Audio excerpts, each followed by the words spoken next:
Hello, friends, and welcome to Augusta. It is a beautiful day for golf, and on the first tee, Rory McIlroy.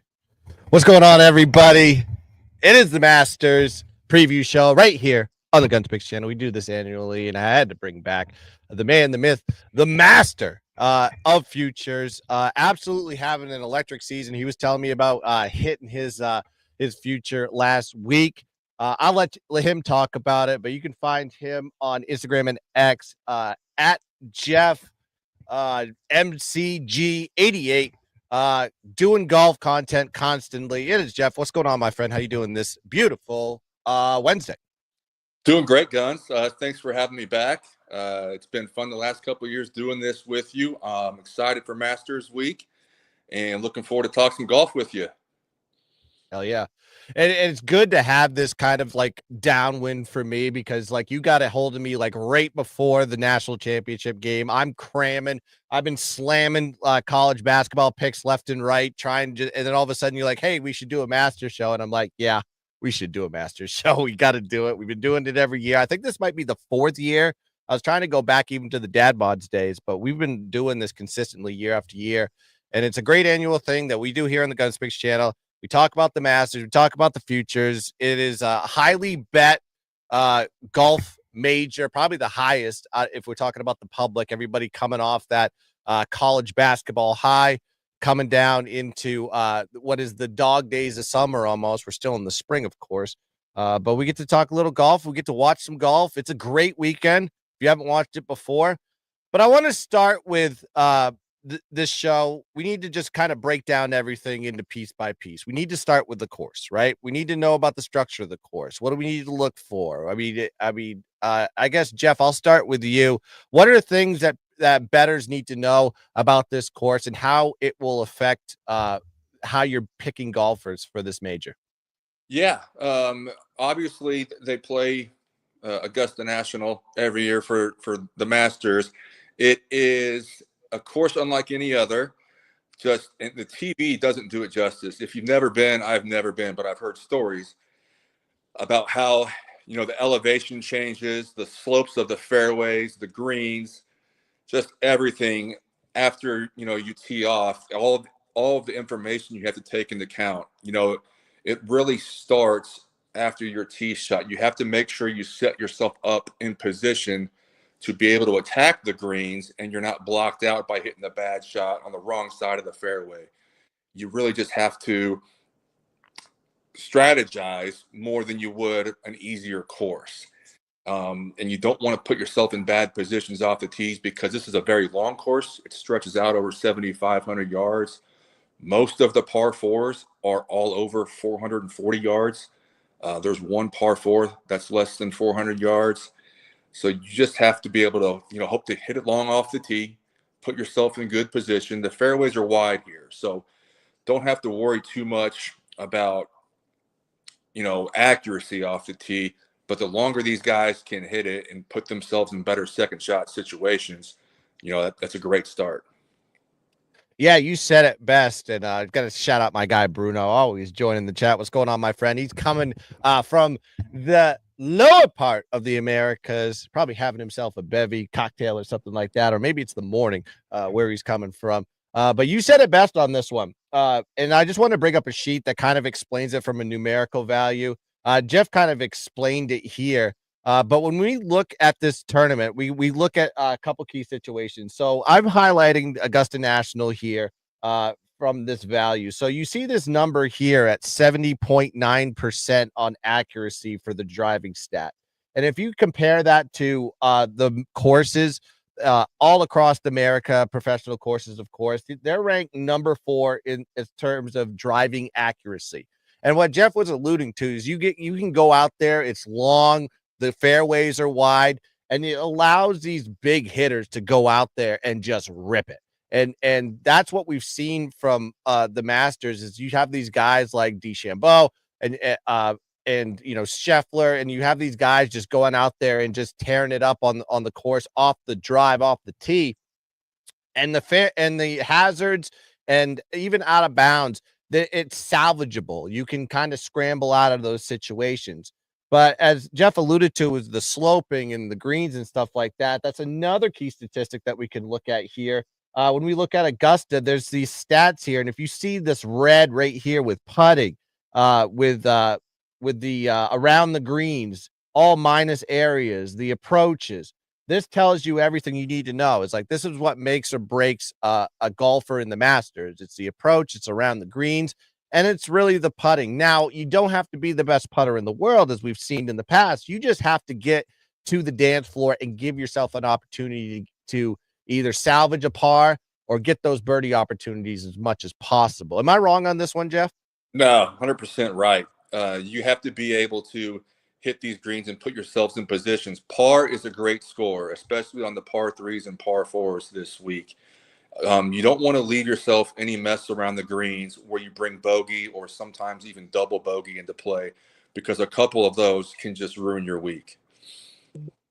But yeah, like Jeff said, I mean, eyeballs watching this tournament. I've watched this tournament a lot, and we've seen it year after year. It's like those guys, the guys that do it on day 4, day 3, I mean, all the way through. It starts with getting a good drive, giving yourself an opportunity to get to the green, and getting yourself close to the pin. Because if you get too far from the pin, putting there is so difficult. It's one of the most difficult putting greens uh, in the PGA or Live or whatever.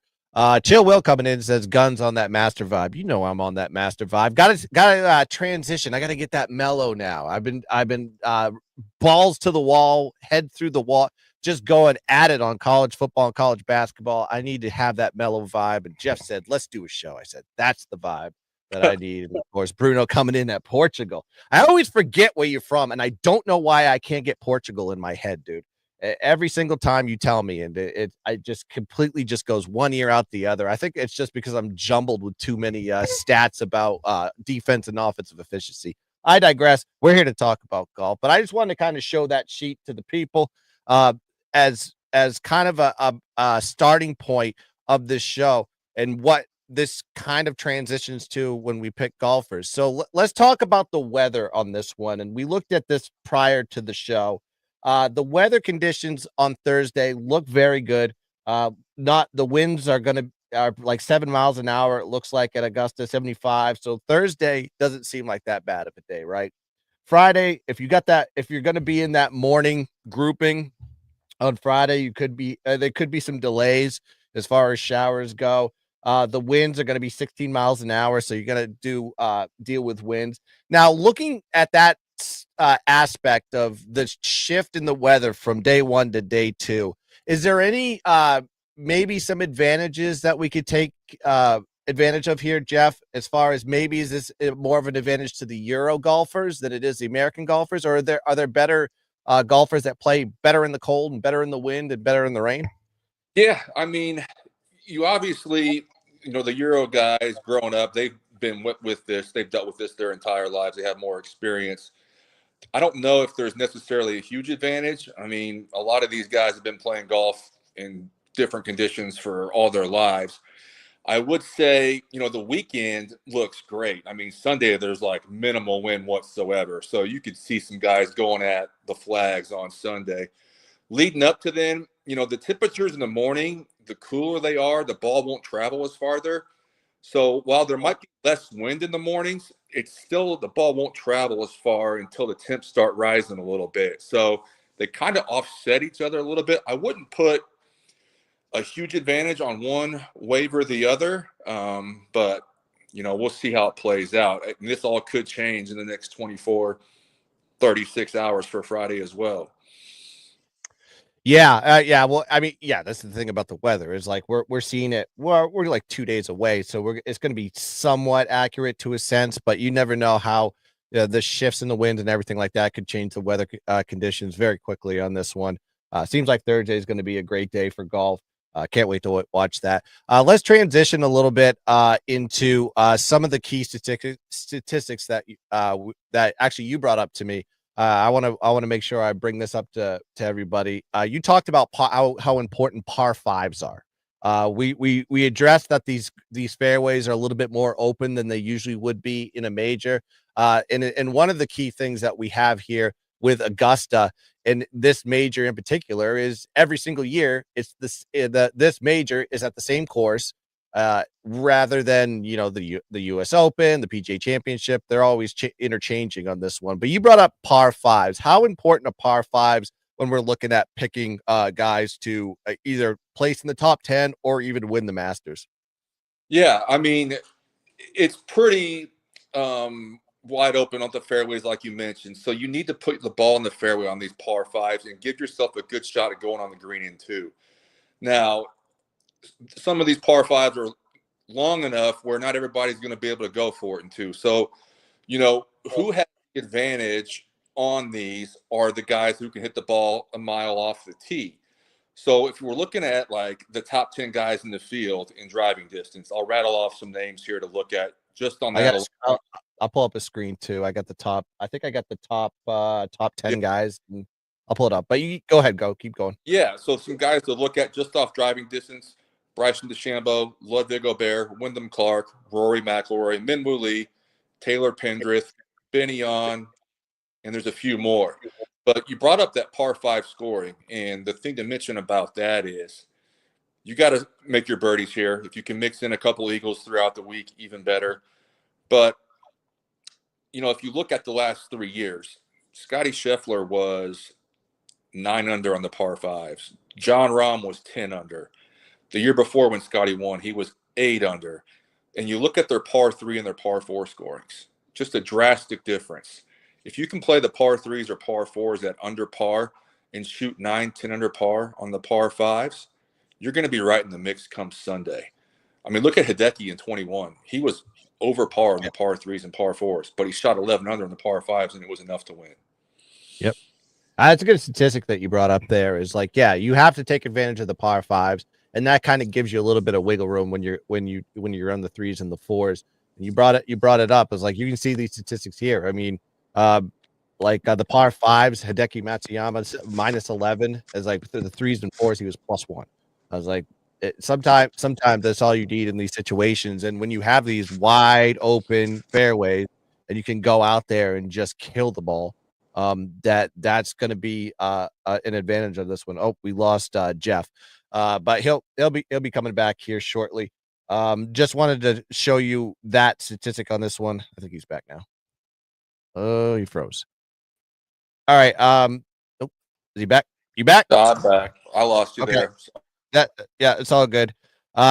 Yeah, you said it best. As par fives are going to be important in this one, and that's why it's good to be looking at some of these long hitters that we brought up here. This is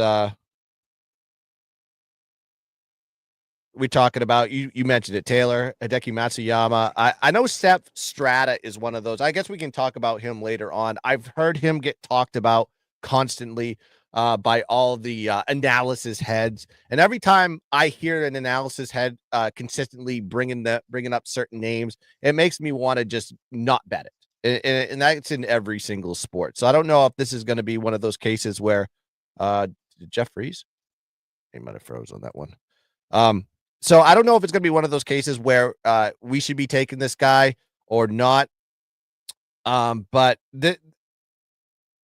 this is going to be one of those situations where we still have to be cognizant of looking at par five hitters, long hitters on this one, but we have to also be receptive of the guys around the greens, the guys that can get to the pin, who are very good. And I'll get to some of those stats here right now as we get Jeff back. He just keeps getting kicked out. I don't know what's going on. I know everything is working good at the beginning of the show. It happens. All right. I want to move on from the long hitters on this one, and we're going to go into some of the statistics that I like to look at, and maybe you do too. Maybe you have some insight on this one. I'll start with you actually. So when you're picking a future, and I know you talked before the show, you've made a lot of these futures a year in advance, maybe even after the Masters in some of these cases, because you want to get the best of the lines. And I can't disagree with you with that. But when we get closer to the Masters on this one, is there a particular stat outside of the par fives, outside of the driving?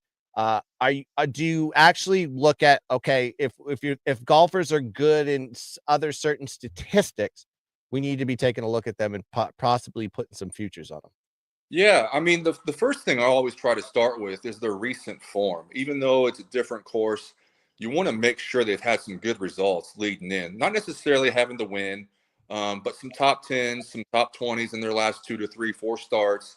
So that will, kind of put me towards a guy like, okay, a guy like Minwoo Lee hadn't won before until a couple weeks ago. It's been close a couple of times, just hasn't been able to put 4 rounds together.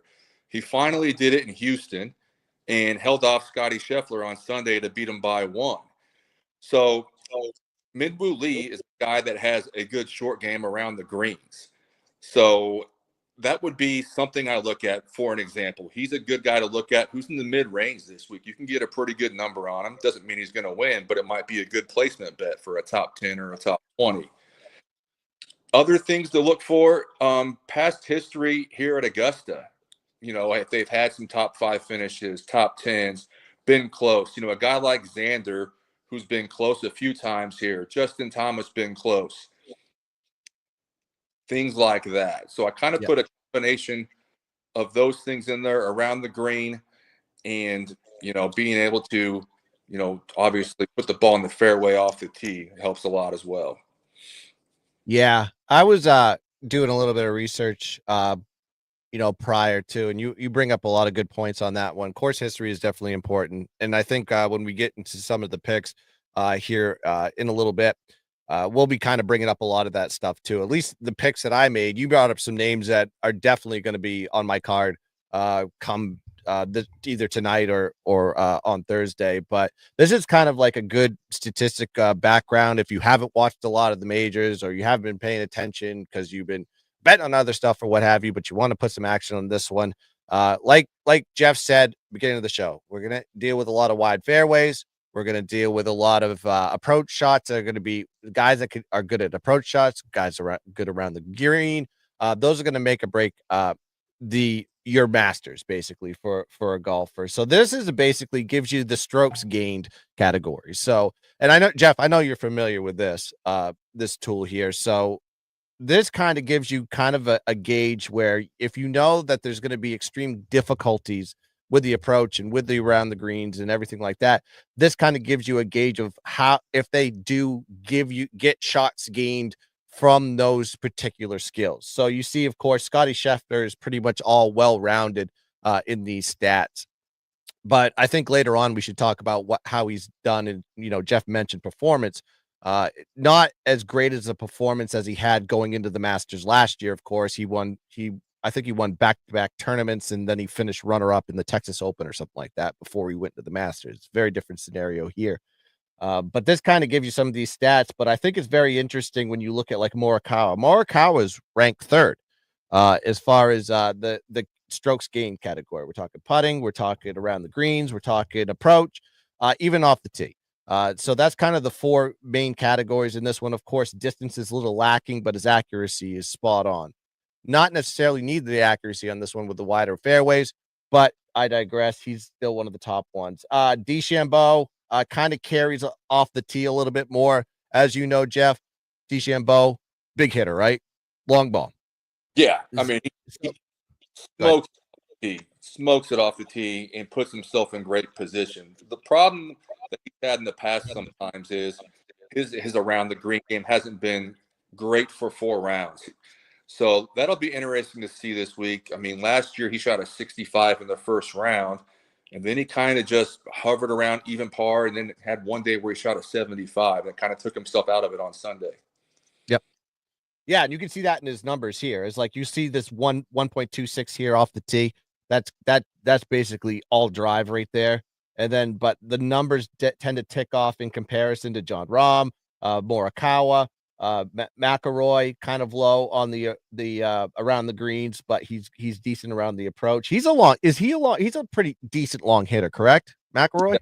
Oh yeah, top 5 on tour driving distance. Yeah, he's bombs it off the tee. Yeah, so a lot of these situations you see here, and there's also other golfers here, and I think we'll do that later in the show, but I just kind of want to show some statistics. Like You have Russell Henley, Corey Connors, who, historically has performed very well at the Masters. I think he was in the top 40 last year, but he's been in the top 10 before. Shane Lowry's been in that mix too. Ludwig Egberg, I'm probably saying his last name wrong, but he was second in the Masters last year. Younger kid. And Sergio, of course. But I mean, we could just go on and on about some of this stuff, but I wanted to show you some of the thought process that goes into some of the stuff at least I'm looking at, and of course Jeff hit on a couple key points and look at some of the history. Talking about some of the specific courses that have some similarities. If you're looking at least, let's just take 2025 for example. Got maybe 6 to 8 tournaments under your belt for most of these golfers. Is there a course in that first, from January to now that has a little bit of similarities that you could probably mirror their performance that may or may not, that may fit into what you could be seeing in the Masters at all? Yeah, I mean, I think Torrey Pines is a good one that they've already played this year. They've actually played it twice because another course, Riviera Country Club, where they typically play the Genesis, wasn't be able to held in Los Angeles here because of the wildfires. So they moved it to Torrey Pines. You mentioned just a minute ago, Ludwig Aubert, who got second last year. He won Torrey Pines this year. I mean, there's similar distances and length. He hits it a mile off the tee, and you can look at results in the past couple years and kind of see, oh, this guy's had success at Torrey Pines. He can probably do well at Augusta. And then you'll see he had, success at Augusta. I mentioned Riviera, which they usually play, but which they always play before the Masters. There has been 7 guys that have won Riviera in the last 10 years that have also won a Masters at some point. You think Hideki Matsuyama, he's won there. Let's see, John Rahm, Bubba Watson. Who else has won there? Dustin Johnson's won the Masters. He's won there before. Phil Mickelson and Adam Scott. All those guys have won at Riviera, and then at some point, either before or after, had won the Masters as well. Yeah, it's funny because I had that in my notes too. I also brought up like St. Andrews, but St. Andrews is a little bit of an outlier there because we haven't seen a tournament there since 2022. Riviera, you brought up some of the top golfers that have actually performed well there in 2024. Matsuyama, Schauffele, Scheffler, Morikawa, Abe. How you say his name? Ludwig what? I've heard it a couple different ways. Aubert is the one I hear a lot, so I'm not 100% accurate if that's right. Yeah, I look at it. I just read it like Aberg, and then maybe that's just the Boston in me. I see the letters and I just read it that way. But I just Ludwig. If I say Ludwig, you know what I'm talking about. Yeah, and of course Henley's performed there well there too. There's some similarities in a lot of these courses. I think the 2025 Century. That was kind of one that kind of stuck out too, as far as some of the data was kind of very similar. And Matsuyama's name really comes up in a lot of these courses. Morikawa comes up a lot of these courses. I've seen Corey Connors come up in a lot of these courses. Really good performances there. Ludwig, I think Morikawa and Im on this one finished in the top 5 on these courses in 2024 too, 2024 and 2025. So maybe seeing some similarities there where you could be seeing some success. And of course, Morikawa is kind of in that second tier, third tier of a lot of bettors over, like, of course, Rory and Scheffler, of course. But let's, we've talked about the courses. We've talked about some of the similarities. I kind of want to talk about some of the picks on this one. So before we get into the actual, I love these golfers in some of these situations, I want to talk about golfers to avoid in this tournament. Should we avoid some of these popular picks, even though, Scheffler's won he's a popular pick. He's plus 500. He's won the Masters 2 out of the last 3 years. Is he a play on golfer? And of course, Rory McIlroy, tremendous storyline with him and winning at the Masters. Seems like he gets very close and then he kind of falters in a lot of these situations, especially last year. is what golfer should we avoid in the Masters come tomorrow? Well, I don't know that you necessarily want to avoid them. The way I kind of look at it is I don't bet Scotty or Rory. The odds are just too short for me. I try to do this every week with a similar system. My kind of situation with Scotty and Rory is I kind of cross my fingers and pray that they don't win, and then that gives my guys a chance to win.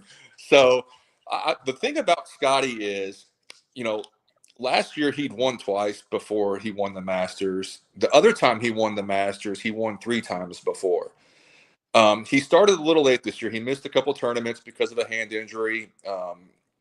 He hasn't won yet leading into the Masters. He's still had a great year, don't get me wrong, but it hasn't been to that Scheffler level that we've seen, the past couple years. So by no means does that mean he can't win. I just typically avoid the top of the board when it comes to betting because I try to spread it out and give myself, 4 or 5 different golfers.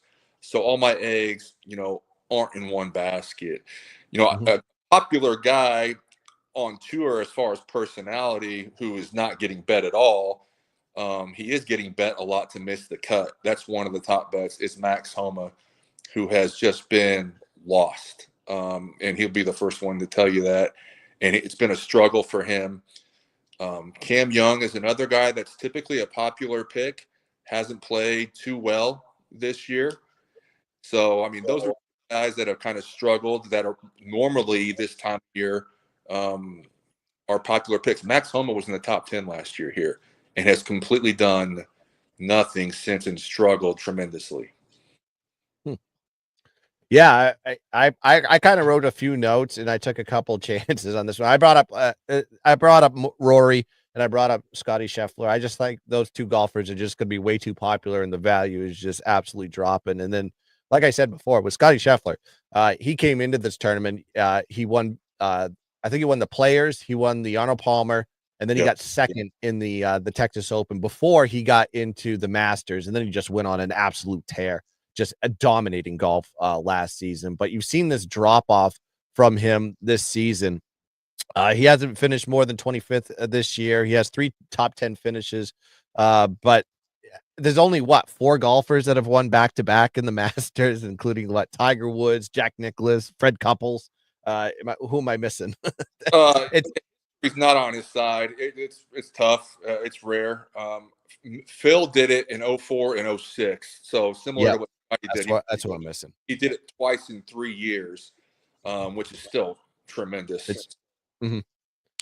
But he's one to avoid because his numbers, it seemed like his numbers are, as far as his placement, are dropping.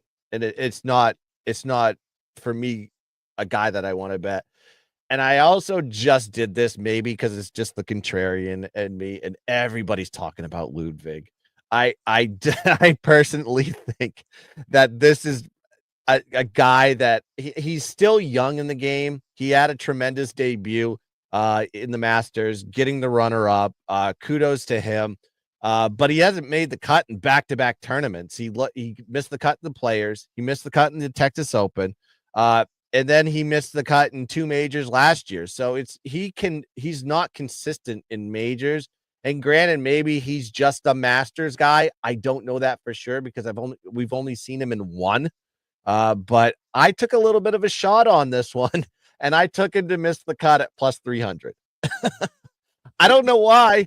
Yeah, I mean, it'll be interesting to see how he does in his second time around because he kind of had a meltdown there on the final day last year, and I just don't like him at the price. Like he's up there with guys that have won this before, guys that have won this a couple times, and he hasn't won a major. Granted, he's still young; he hasn't had the opportunities. Don't get me wrong, but like you just mentioned, he's already missed several cuts this year. Yeah, I don't think it's a bold play at 3-1. I mean, it's kind of worth the price. I'm not. That's a risk, but it might work out for you. He's missed cuts in easier fields, and we'll see how it goes. Yeah, I had to just I was looking at his numbers and I was like, miscut, back-to-back turn. I mean, he may just be like, all of a sudden motivation kicks in and we get a top 10 Ludwig performance. I don't know that for sure, but he seems like when he gets rattled, he doesn't know how to get out of the rattle. And it seems like you look at his numbers, he just kind of like just has a meltdown.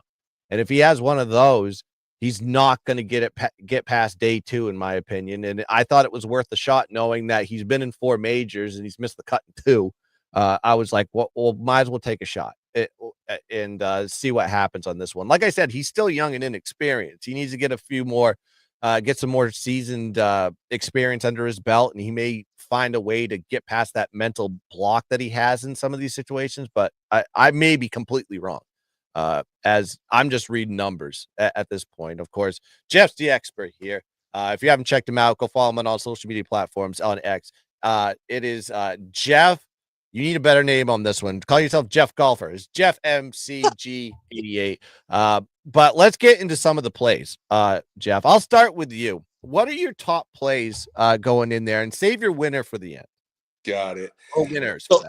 So since tomorrow's Thursday and we got first round leader, one of the most electric bets in sports, in my opinion. It's a 1-day bet, and depending on the wave, you could have a few guys in the morning, you could have a few guys in the afternoon, you can spread it out, or some guys will go 4 or 5 guys right out of the gate in the morning, before the wind might pick up. The wind plays a factor, not so much this week compared to others, but something to look at. So I bet 4, they're going to be popular guys this week. But all the numbers were 25-1, except for Shoffley. Shoffley, I got 28-1. But real quick, John Rahm, Bryson DeChambeau, and Colin Morikawa. Got all 3 of these guys to lead after round 1. All 3 were at 25-1, and then Shoffley at 28-1. Bryson's led first round here twice, last year being one of them where he shot a 65. He's the type of guy, and then he went and shot 75 later in the week. He can just have a spike round. When he is on with that driver and is hitting greens and gives himself good looks, he can be a nightmare. And then he can also blow up and shoot a 75 the day after. So we'll see how that goes with the first round leaders. Some top 20s I bet that I like. Russell Henley, you can get all plus money on these guys. You should still be able to. Shane Lowry, Russell Henley. I think Russell Henley is a good look, and he's going to be fairly popular for that middle range, 45, 50-1, probably outright, which I don't hate taking a shot on. He's great with approach. The longest hitter, but he makes up for it with his irons.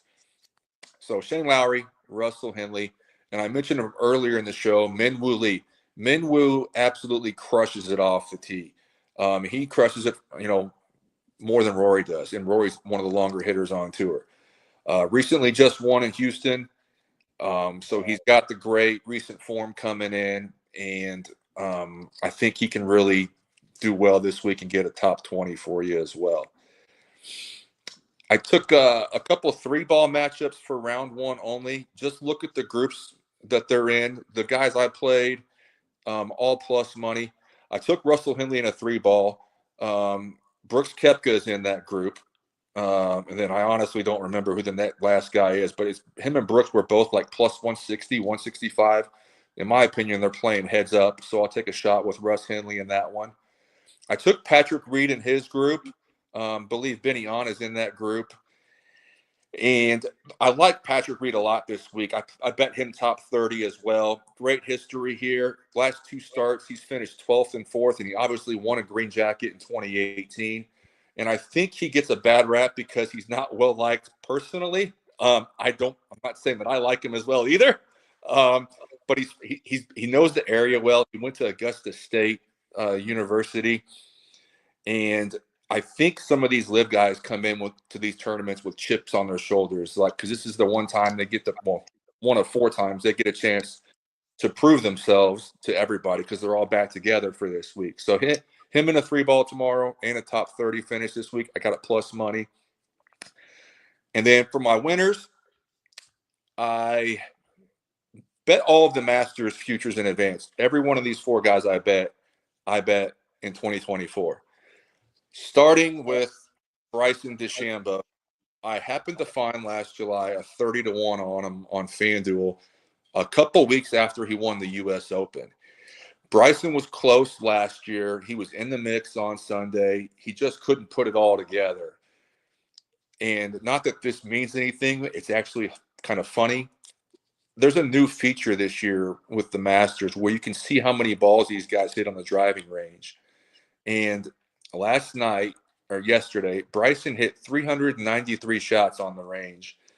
The next guy closest to him was 247, which was Max Homa, who's clearly lost and trying to find something out there. Bryson's just a psycho, and the preparation that he puts in and the grind that he puts in is probably too much. But, it works for him. He's won 2 U.S. Opens. He contended here last year. He almost won the PGA last year that Xander beat him in on the last hole. I thought it was going to go to a playoff. It didn't. Xander won it on the last hole. So I got Bryson 30-1. I got a 24-1 on Morikawa. Those two guys I would still bet, if you have, decent numbers on them.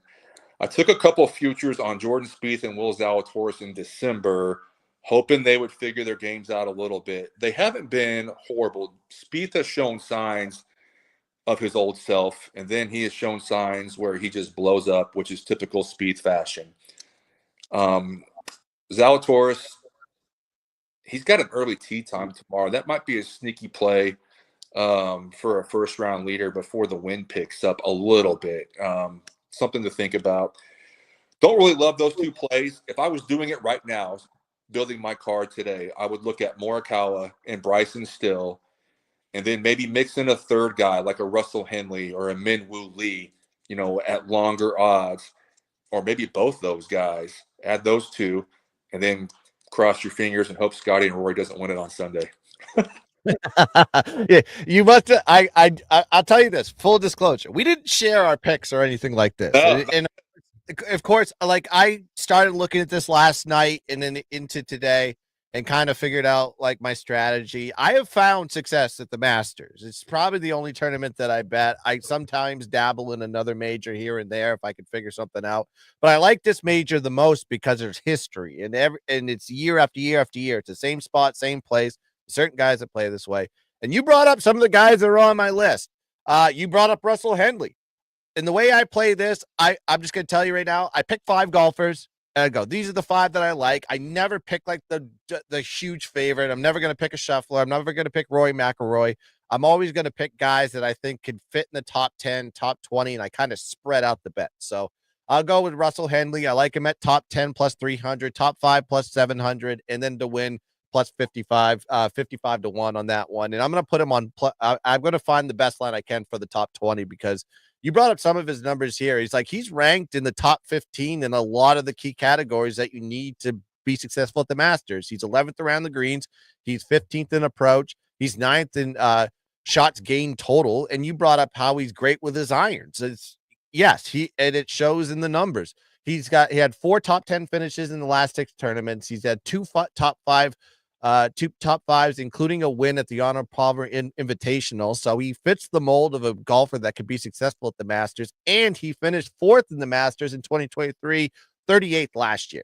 So I think he wants a redemption on this one. Didn't have his best round last season. I think Russell Henley's got a lot of value. You mentioned Connor Morikawa. We could break him down all day long. He's just exceptional at the Masters. 3rd in 2024, 10th in 2023, 5th in 2022, 18th in 2021. So I've hit him top 10, top 5 win. I think you can get him to 16 to 1 right now to win. I think I found 280 to get the top 5 and 130 to get the top 10. A guy that you brought up, Min Woo Lee. I think you got stuck in my brain on that one because you sent me. You said I picked Min Woo Lee. I think he won the tournament, Texas Open, didn't he? Or he won some tournament, right? Yeah, the Houston Open 2 weeks ago. Yep. Yep. And so that got stuck in my head, and I started looking at his numbers. And dude can drive the ball. That's what you want in the Masters. He's 6th in around the greens, so he's great around the greens as well. Top 20 finishes in 6 out of his 8 tournaments this season, including that win in the Houston Open, like you just mentioned. Finished top 25 in 2 out of 3 Masters as well. I took him to get in the top 20, and I may just take him to get in the top 10 as well, just for a flyer. Daniel Berger, guy that wasn't mentioned. I was looking at some of his numbers. He's a little bit of a at least get in the top 20. You can get him plus 220 right now. 28th in shots gained total. So he's in the top 30. He's had top 20 finishes in 4 out of his last 6 tournaments. Hasn't finished more than 30th since January too. So he's been very consistent in his placement in a lot of these tournaments. He hasn't played in the Masters since 2022. So there's not a lot of data on him consistently at the Masters, but I think there could be an opportunity to get a little bit sneaky there with Daniel Berger to get some easy cash in this one. I've only taken him to get to the top 20. I thought that was a good spot there as well. But my 5, and I'll also, oh yeah, I do it every year. It's my favorite Canadian, Corey Connors. I keep bringing him up. I love Corey Connors. I'm addicted to betting him. He's great at the Masters. He didn't do well last year, of course. He finished 38th, but he's had 3 top 10 finishes at the Masters. He's finished in the top 25 in the last 5 tournaments, including 3 top 10 finishes. So he's playing good golf right now. So I feel a little bit more comfortable than I did last year. Top 20 in approach and off the tee, 11th in shots gained total overall. So I spread this out. I took him at the top 10, top 5, and to win. You can get him to 60 to 1 to win. He's a Hail Mary shot if that one wins, of course, but he could get, I'll probably do top 20 with him too. But what I like to do, I take 5 golfers and I just take him every which way. And then I'll probably play some matchups if I see some good opportunities there. 3 ball's a good one too. So I haven't hit all my bets yet. I'm going to release those out before probably tonight or early tomorrow morning before the match starts. But yeah, that's what I like. Corey Connors, Russell Henley, Morikawa, Berger, and Minwoo Lee. Corey Connors, good pick, right? Yeah, the thing with Corey is I've been betting golf for years, and I used to have a Corey Connors problem. Where he's going to drive is on his putting. The guy can stripe it every other which way, and then he gets to the green and he stands over a 5-footer that he makes it look like it's 20 feet sometimes. But the thing is, like you mentioned earlier, you don't have to be the best putter in the world to win this week. Scotty Scheffler, when he won, it was an awful putter. Hideki Matsuyama, awful putter. Where they put themselves in position at is they gave themselves enough looks off hitting a good approach shots. So as long as Corey doesn't put himself in bad positions and he's putting from 60 feet away on these greens on a regular basis, he might have a decent chance. You know, a good strategy, and I do the same thing for a lot of my guys, is I'll sprinkle them top 20, top 10s. So that way when they end up finishing 4th or 5th, you know, you don't lose everything on an outright bet when they end up finishing tied for 2nd and losing by 1. And you're like, oh, I got $0 out of it, just like the guy who didn't even make the cut this week. So good strategy for those guys that are listening. Yeah, and that's how I usually play him. Is like I don't try to bet on 10 golfers. It's like I pick 5, and I will never pick the favorite. And if I'm going to pick a golfer, as long as it fits the statistical background, I'm going to bet them 20, 10, 5, and then I'm going to put a little bit to win. And I'm not going to go crazy on the win. I'm probably going to be a little bit heavily weighted as I think they're going to get top 20. I'm probably going to be putting a little bit more on that one than I am on the rest. So I'm just going to kind of I call it the ladder or the stairs, going down the stairs. It's like it's worth 1 unit, half, whatever you call it. But that's pretty much how I weight it because I'm getting value at like plus 300, plus 700, 55 to 1. And if I hit 5 golfers, I think if I can get like 40% of those, I should be in the money at the end of the day. Old D jumping in late. Dude, you missed the damn show. You missed everything. Go watch it on the replay. We gave out a lot of picks on this show. Of course, I'll be clipping it and I'll be dropping some of the key highlights on this show. Jeff, thank you for joining me. And it's been great. We got to do this every damn year now. You just got to remind me because when I get into March Madness, my brain is scrambled eggs, but I'm willing to go and cram sesh a little bit of Masters and bet some golf. You got me excited. Tell them where they can find you on all social media platforms. Go. Yeah. Twitter and Instagram, just at JeffMCG88. Post my picks there on a weekly basis on Twitter or X, if you will call it that now. And open to answering any questions folks might have along the way. Yeah, seriously, go check him out. He's very transparent too. I think you even have your records and all your hits and stuff like that on your futures. Absolutely just dives into golf season. Definitely makes his cash. So go check him out. I only cram one for you guys. He crams them all. So that's why you need to go check him out. Give him a follow, give him a like, give him a comment if you are a true gun sniper. All right, that's going to do it here for the Master Show. Hopefully you enjoyed the content. Let's enjoy ourselves a beautiful 4-day weekend of beautiful, entertaining golf with some AMSR from Jim Nance. Good evening, friends. Let's cash some tickets. Let's dominate the board. And as always, let's keep dancing. A bang.